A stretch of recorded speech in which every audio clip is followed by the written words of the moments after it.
Comentábamos en la semana pasada en el boletín que queríamos comenzar una serie de meditaciones, de predicaciones, de enseñanzas sobre textos que hemos llamado, por llamarle de alguna manera, rayos de luz, que traen a nuestras vidas la iluminación de la palabra y de quién es Dios y quién somos nosotros, y que eso pueda estar animando, alumbrando, confortando, desafiando nuestras vidas.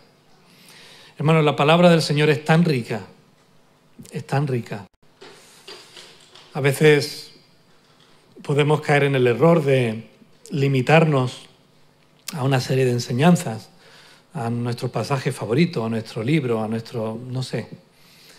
Y la palabra de Dios, cuando la lees con tranquilidad, dice tanto y tiene tanto para nosotros. Este pasaje que hemos leído de 1 Corintios 13 posiblemente es uno de los textos más conocidos dentro de nuestro campo evangélico. Se suele usar a menudo para las bodas, porque, como hemos hablado, expresa el amor de Dios y expresa ese desafío. Recordábamos esta mañana que incluso en nuestra boda la canción que nos cantaron estaba basada en 1 Corintios 13, no la voy a cantar ahora. Pero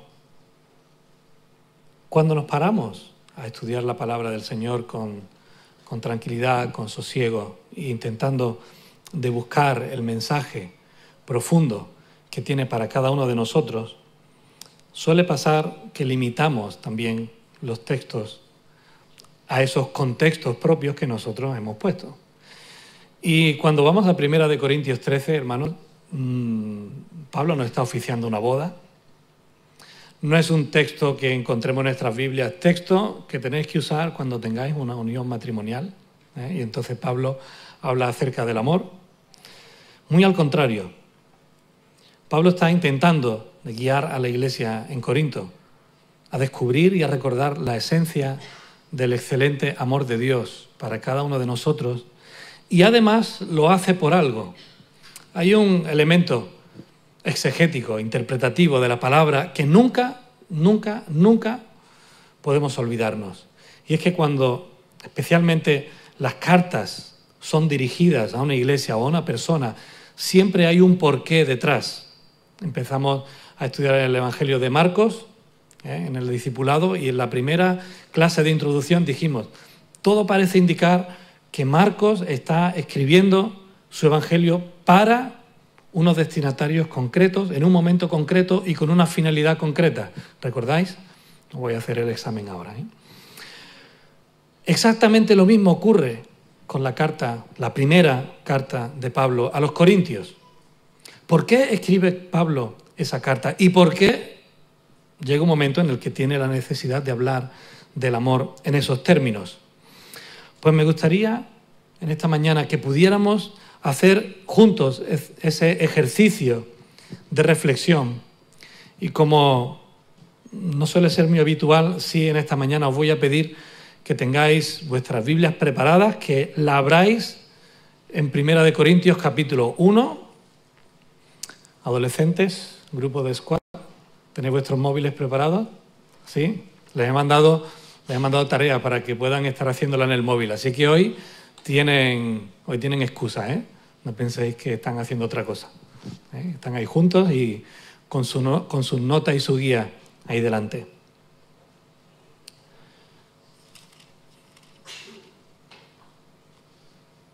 Fijaos que Pablo comienza la carta a los Corintios hablando acerca de él mismo. Interesante e importante para nosotros, ¿verdad? Tener la seguridad de que el apóstol Pablo escribió esa carta. También para los destinatarios, los corintios, era importante saber que esa carta venía de él. Pero, hermanos, quería centrarme, y la oración, cuando oraba por nuestros hermanos Estefan y Laura, y le pedía al Señor que nos mostrara las excelencias del amor, lo que pretendo hacer en esta mañana, o lo que me he propuesto o he querido que hiciéramos juntos en esta mañana, es guiar vuestra atención hacia los pasajes más reveladores de cada capítulo hasta llegar al capítulo 13. Y ver cómo el capítulo 13 tiene consistencia, pertenencia e importancia como respuesta a todo lo que está ocurriendo en la iglesia a los corintios. No sé cuántos de vosotros tomáis notas. Sé que algunas veces os veo. Si alguien en algún momento quiere que pare o que repita algo, por favor, me levantáis la mano y me lo decís. Hoy tenéis permiso, ¿vale?, para interrumpirme.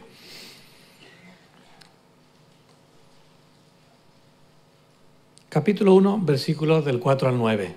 No lo voy a leer todo, porque mi intención es pasaros mañana todas las notas de la predicación por WhatsApp y que podáis tenerla y repasarla. Pero fijaos que Pablo empieza dando gracias al Señor, dice, y además siempre doy gracias por vosotros, por la gracia de Dios que os fue dada en Cristo Jesús, porque en todas las cosas fuisteis enriquecidos en Él, en toda palabra y en toda ciencia, así como el testimonio acerca de Cristo ha sido confirmado en vosotros, de tal manera que nada os falta en ningún don, esperando la manifestación de nuestro Señor Jesucristo, el cual también os confirmará hasta el fin, para que seáis irreprensibles en el día de nuestro Señor Jesucristo. Fiel es Dios, por el cual fuisteis llamados a la comunión con su Hijo Jesucristo, nuestro Señor. Fijaos cómo Pablo no solamente da gracias a Dios, sino que hace partícipe a la iglesia de que Él da gracias a Dios por ellos, les halaga y les dice que admira que sus vidas están siendo vidas enriquecidas por Dios. Eso habla de Dios más que de ellos. Dios les está enriqueciendo y Dios les ha concedido, dice, palabra y ciencia, confirmación en sus corazones, de tal manera que no os falta ningún don. Qué bendición, ¿verdad? Cuando una iglesia se deja guiar, cuando como personas nos dejamos guiar por el Espíritu Santo, de forma que el Espíritu Santo se mueve en nuestras vidas, nos capacita y somos llevados a servirle, a identificar cuáles son los dones espirituales que Él ha puesto en cada uno de nosotros. Así que fijaos, la altura que pone Pablo en cuanto a la iglesia en Corinto. No le falta ningún don espiritual y tienen riqueza en palabra y en conocimiento. Es una iglesia donde parece que la predicación de la palabra está siendo una bendición entre ellos. Sin embargo, los versículos 10 hasta el 17 y el capítulo 3, versículo 1 al 4, solamente los menciono, Pablo ya empieza a decirles cosas interesantes. En esta sección encontramos una de las cosas más conocidas acerca de la iglesia de Corinto, y es que es una iglesia donde había divisiones y rivalidades. Yo soy de Pablo, yo soy de Apolos, yo soy de Cefas, pues yo soy de Cristo. Pues yo sigo a este porque me gustaba más, pues yo sigo al otro porque me gustaba, pues recuerda aquel pastor cómo nos hablaba. Y hermanos, si nos fijamos, es que no es para menos. Pablo, uno de los escritores más prolíferos en el Nuevo Testamento, las 3/4 partes del Nuevo Testamento, de las cartas son de él. Apolos, alguien a quien Pablo incluso halaga por su capacidad de enseñanza, por su capacidad de predicación. Pedro, ¿qué vamos a decir de Pedro? Acompañante de Jesús, una de las personas más excéntricas en cuanto a su carácter, más impetuosas en cuanto a sus convicciones, alguien que experimentó caerse y levantarse, alguien que acaba confortando a las iglesias, y el pasaje que hemos leído al principio del culto, de su primera carta a las iglesias que él ministraba. Es decir, hay duda en cuanto a alguno de ellos, ¿Hay duda en cuanto a Cristo? Fijaos que Pablo incluso puede usar un poco de lo que se llama rintintín, ¿verdad? Pues ya hasta los más espirituales pues dicen, no, ni de Pablo, ni de Apolo, ni de Cefas, yo de Cristo. Pablo en el capítulo 3 y en el versículo 3 le dicen que son unos inmaduros. La palabra carnales, que tenemos traducida en la Reina Valera del 60, otras traducciones lo hacen notar como inmaduros. ¿Por qué? Pues por eso mismo, por comportarse según criterios que Pablo tiene como humanos. Si eso es lo que está rigiendo vuestra vida, entonces es que sois unos inmaduros, no sabéis enterado de qué va la historia. En el capítulo 4, versículos 7 al 14, y podéis ir leyéndolo o echándole un vistazo, y especialmente también en el versículo 18, dice, algunos estáis envanecidos, como si nunca hubiere de ir a vosotros. Fijaos qué concepto tenían algunos de estos hermanos. Se habían vuelto presuntuosos, creyéndose aún mejores que los apóstoles, de los cuales se avergonzaban porque ellos pasaban penalidades y sufrimientos y dificultades. Y estos son los apóstoles, estos son los que predican el Evangelio, pero mira, si les persiguen, si les apedrean, y ellos como que se avergüenzan de ellos. Y Pablo le dice que no es que se avergüence, sino que son unos presuntuosos que se han llegado a envanecer de sus propias vidas. Y al final, esos dones que el Señor les había dado de conocimiento, de discernimiento, de ciencia, de palabra, estaban haciendo mal a sus propias vidas. En el capítulo 5, los versículos 1 y 2, de cierto se oye que hay entre vosotros fornicación, y tal fornicación que ni aún se nombra entre los gentiles, tanto que alguno tiene la mujer de su padre. Está hablando a una iglesia, está hablando a hermanos, de los cuales Pablo ha dicho que está contento por ellos, que se alegra de lo que está ocurriendo en la iglesia. Hermanos, pero no es que Pablo esté siendo hipócrita con ellos. Pablo tiene, y su teología está totalmente centrada en la realidad de que cada uno de nosotros estamos de paso, de camino y en crecimiento continuo. Y que cada uno de nosotros tiene sus puntos más fuertes y sus puntos más débiles. Que cada uno de nosotros tenemos algo de lo cual avergonzarnos y pedirle perdón al Señor, y algo por lo cual actuar en consecuencia.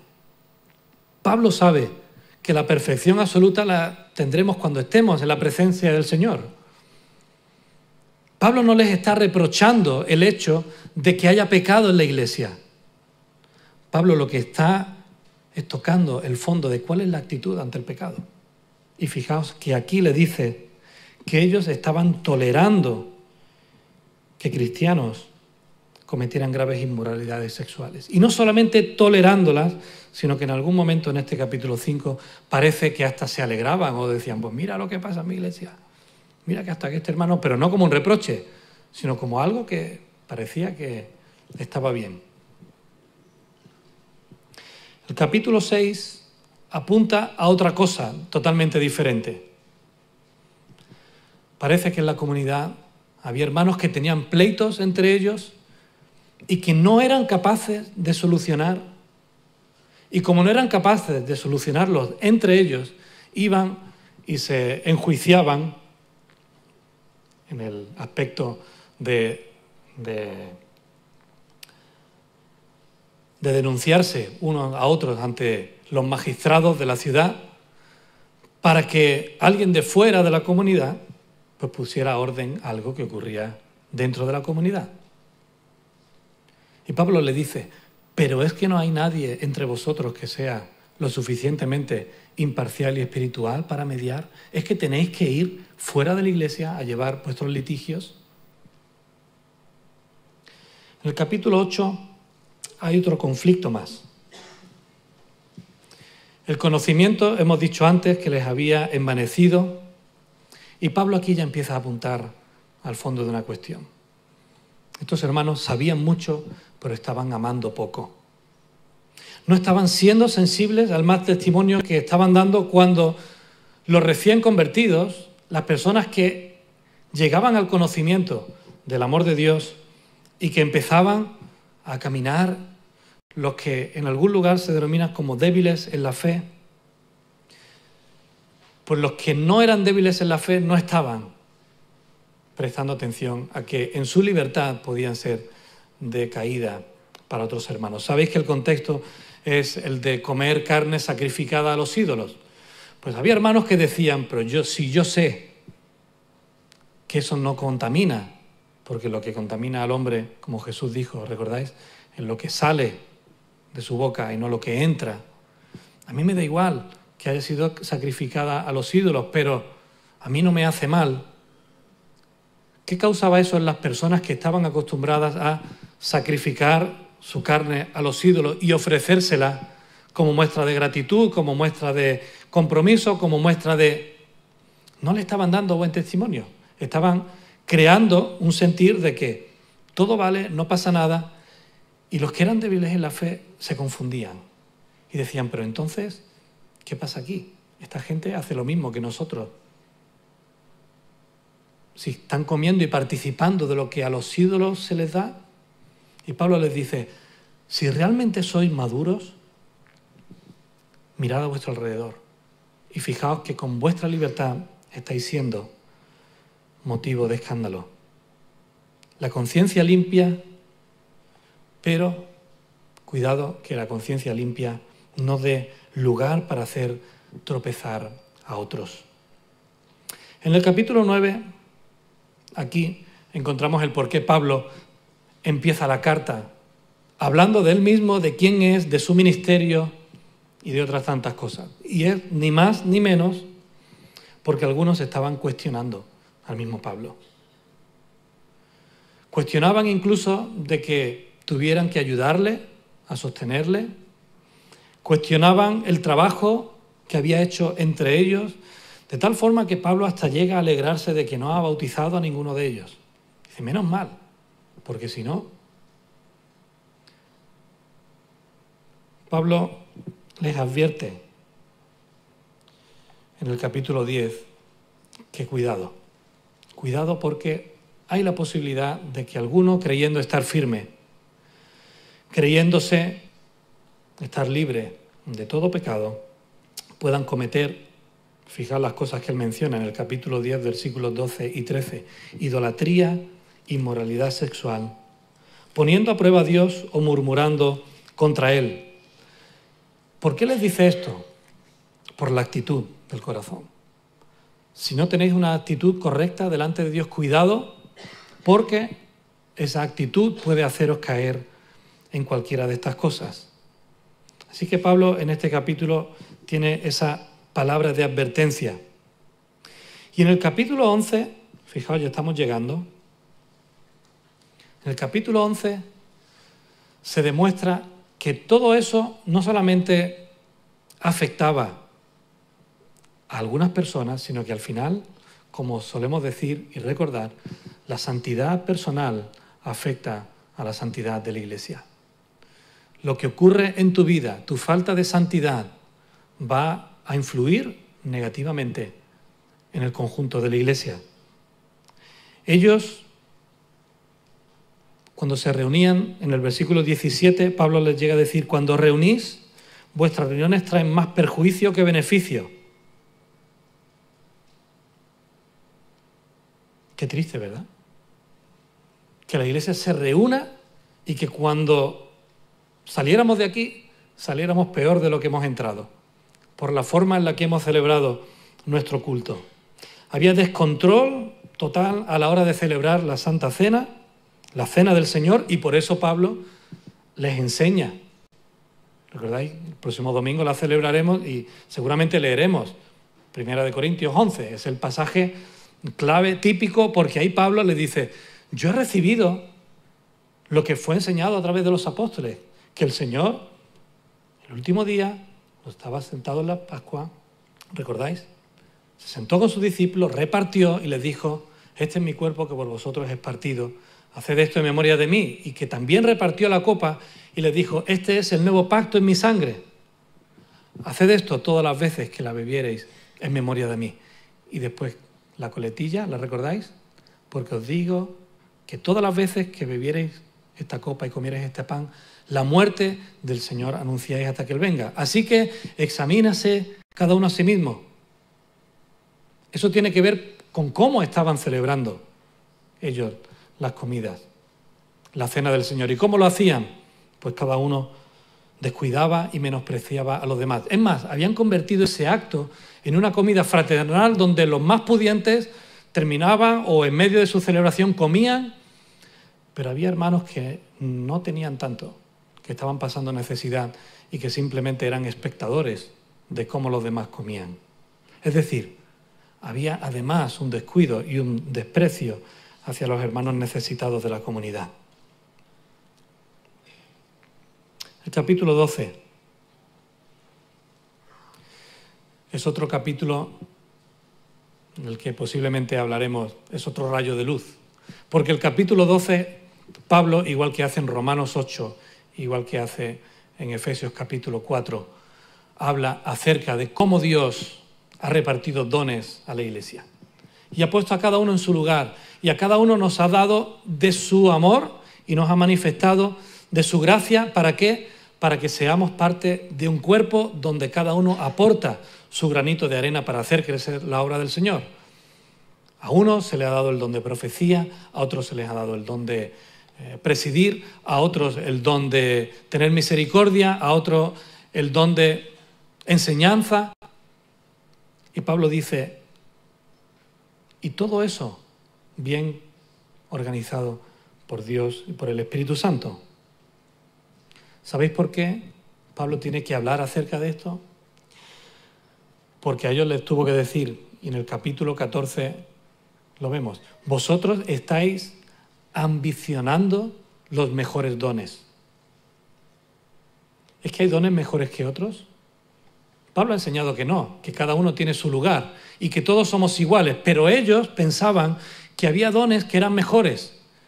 ¿Por qué? Porque eran más visibles, porque estaban más considerados positivamente dentro de la comunidad, porque eran una oportunidad para demostrar no se sabe muy bien qué. Y ellos estaban ambicionando tener los mejores dones, los más vistosos,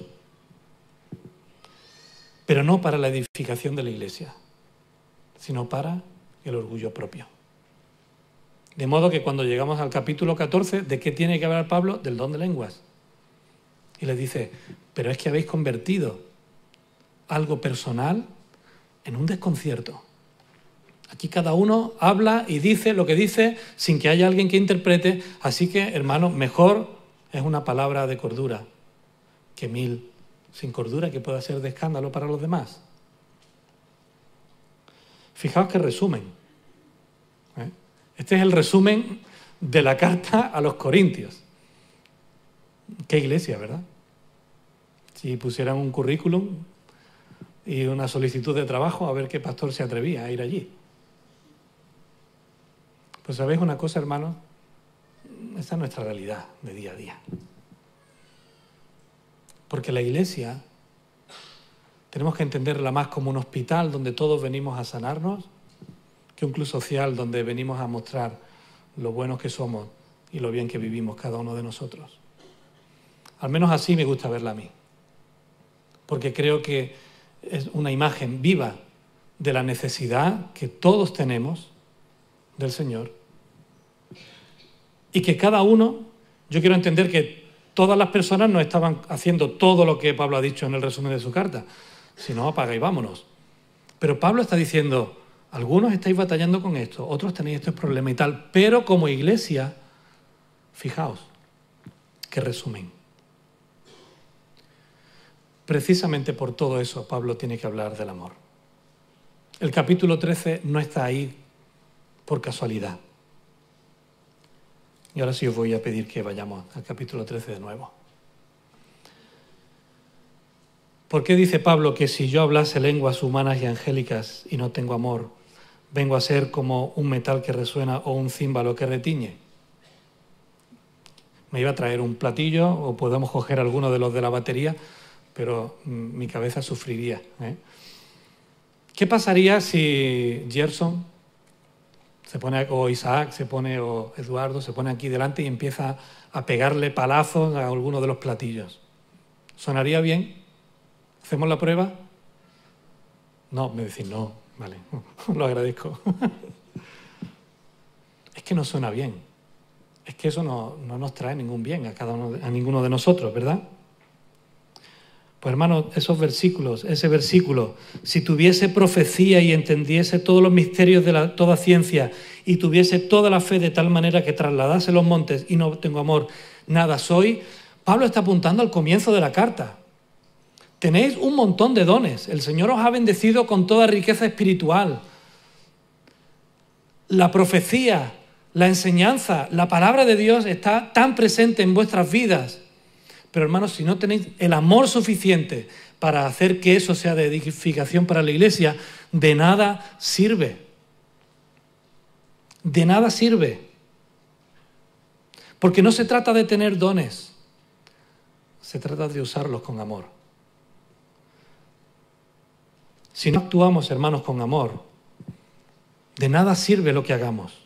De nada sirve hablar en lenguas quien las hable, de nada sirve tener el don de profecía quien lo tenga, de nada sirve tener mucho conocimiento de la palabra de Dios, de nada sirve tener más fe que nadie.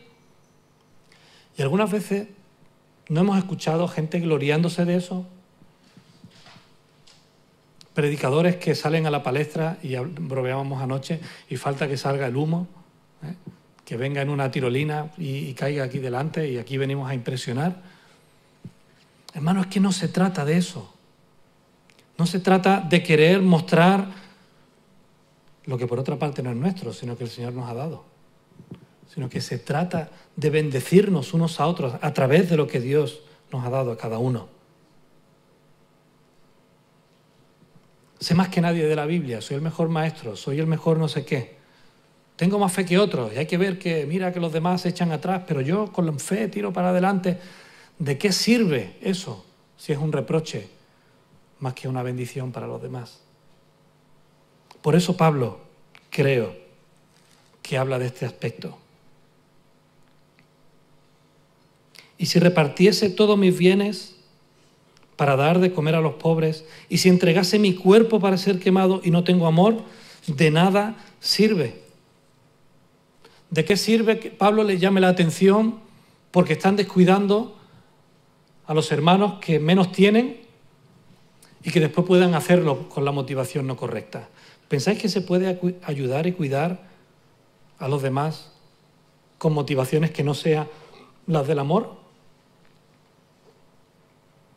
Ya os digo que sí, ¿eh? Para que me lo reconozcan, para que siempre tengan algo que deberme, para hacer al necesitado dependiente de mí, para cumplir con mi propia cuota de conciencia. Y Pablo le está diciendo, si realmente no es por amor, no lo hagáis.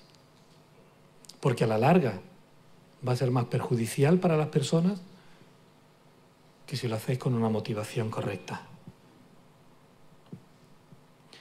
El amor es sufrido, es benigno. El amor no tiene envidia, el amor no es jactancioso, no se envanece. Misma palabra que Pablo había usado para ellos. Os habéis envanecido. Ellos estaban envanecidos. Y Pablo le dice, si realmente os amarais unos a otros, no estaríais envanecidos.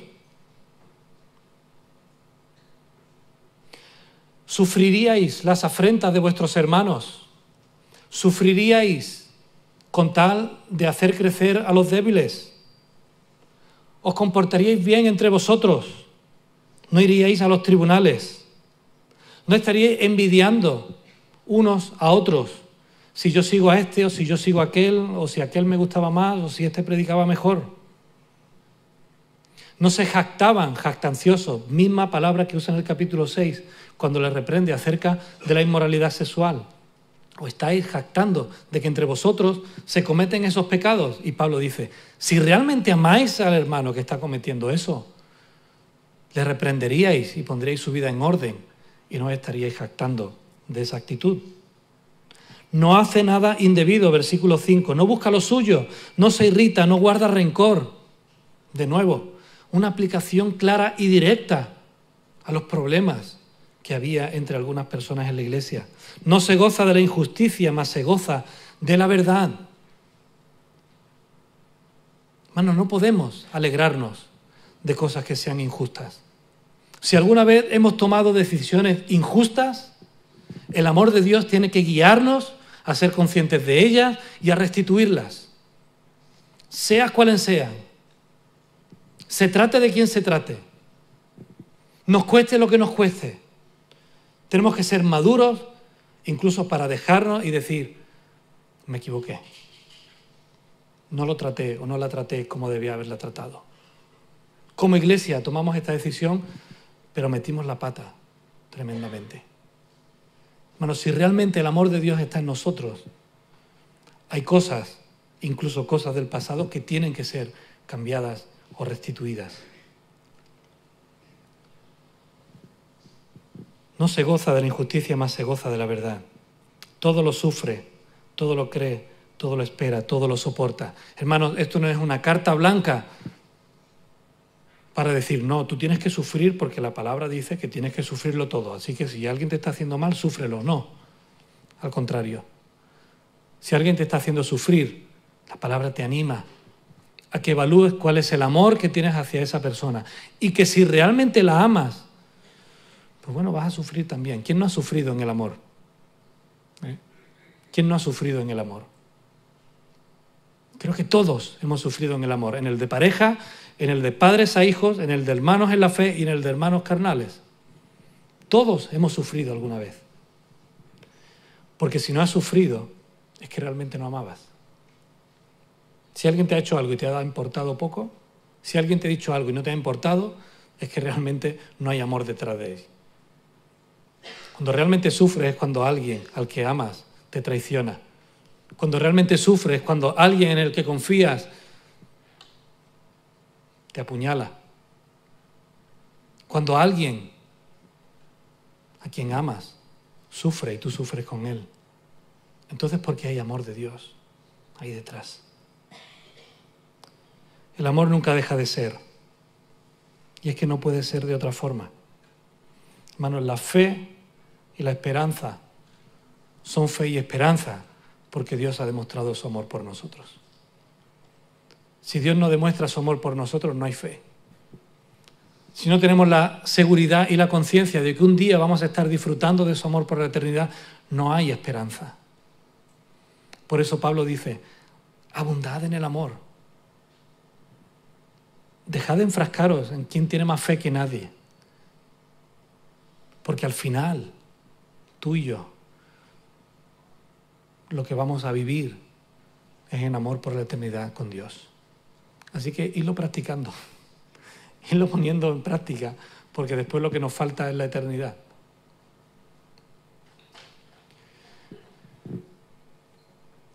Pablo, al decirle que el amor todo lo disculpa, todo lo cree, todo lo espera, todo lo soporta, que el amor jamás se extingue, está dándole, como se suele decir, una bofetada del revés y diciéndole, si os dais cuenta, al evaluar en qué consiste el amor, os tenéis que daros cuenta de que os estáis comportando como niños. Porque el amor es la mayor virtud que cualquier hijo de Dios debe y tiene que tener. El amor es más excelente porque da sentido a todo lo demás. El amor de Dios, hermanos, no el nuestro. El amor de Dios manifestado en nuestras vidas es el que tiene que hacer que haya cosas que cambien en nosotros y entre nosotros. Vamos concluyendo. Hermanos, el amor de Dios es inigualable. Hemos cantado y vamos a seguir meditando acerca de eso. El amor de Dios hacia nosotros es un claro ejemplo de que Dios nos soporta, de que Dios nos perdona, de que Dios es benigno con nosotros a pesar de nuestras rebeliones, de que Dios nos corrige, de que Dios no va a buscar nada indebido, de que no se va a vengar, de que su amor no es como un platillo que nos chirría y nos atormenta, sino que es algo dulce y apacible para nuestras vidas, de que Él sí que movió montes por manifestarnos su amor hacia nosotros. Él sí que se hizo pobre para enriquecernos. Él sí que no fue quemado, pero fue crucificado y entregó su vida para que nosotros pudiéramos tener bendición y vida eterna. Así que, 1 Corintios 13, no lo olvidéis nunca. En primer lugar, es una declaración que Pablo está haciendo de cómo es el amor hacia cada uno de nosotros. Pero después él lo aplica y nos llama a cada uno de nosotros a hacer autoexamen. ¿De qué manera se ha manifestado la gracia de Dios en mi vida? ¿De qué manera Dios se ha comportado conmigo? ¿De qué manera Dios sigue cuidando de mí? Sigue hablándome, sigue levantándome, sigue amándome. El amor de Dios, que es incomparable, es también inagotable. Hermanos, ¿cuáles son nuestras motivaciones a la hora de hacer las cosas? 1 Corintios 13 es al mismo tiempo un grito desesperado a que los corintios consideren la obra de Dios por cada uno de ellos y cuál es la respuesta de ese amor de Dios que ellos están dándose entre sí, en sus relaciones. Y hay una advertencia seria acompañándolo. Puede haber multitud de dones. La gracia de Dios ha podido manifestarse de una manera increíble e impresionante entre nosotros. Podemos hablar mucho y conocer mucho de la Biblia. Podemos predicar, hacer la voltereta o lo que queráis, o tantos ministerios como queramos tener. Pero hermanos, si el amor no es lo que mueve, no es el motor de la Iglesia, de nada sirve lo que estamos haciendo. Esa es la primera y gran conclusión a la que yo llego cuando leo toda la carta a los Corintios. Podemos ser bendecidos y ser unos ingratos. El Señor ha podido darnos dones y usarlos como nosotros queremos, no como Él quiere. Podemos ser unos inmaduros a pesar de haber tenido a los mejores maestros. A Pablo, a Apolos, a Cefas y todos ellos como testimonio del Señor. ¿De qué sirve eso si no vivimos lo que la palabra de Dios nos dice o lo que ellos nos enseñaron? Y hermanos, es un desafío para cada uno de nosotros que el amor sea el motor de nuestra iglesia y de nuestras vidas. Eso es un desafío que tenemos que poner bien en alto y querer alcanzarlo. Decíamos que 1 Corintios 13 fue escrito a los corintios porque allí hacía falta que entendieran la profundidad del amor. Y como hablaba nuestro hermano Jesús Monje el miércoles, el amor es el buen cemento que une las coyunturas de nuestra iglesia, que une las piedras que hemos leído en Primera de Pedro, esas piedras que somos tú y yo y que formamos el cuerpo, el templo del Señor, ese edificio, no de piedras como la que componen este, sino de piedras vivas, Así que, hermanos, yo os animo a reflexionar en esta mañana. El Señor nos llama a hacer algo como respuesta a su palabra. Vamos a escuchar una canción que nos invita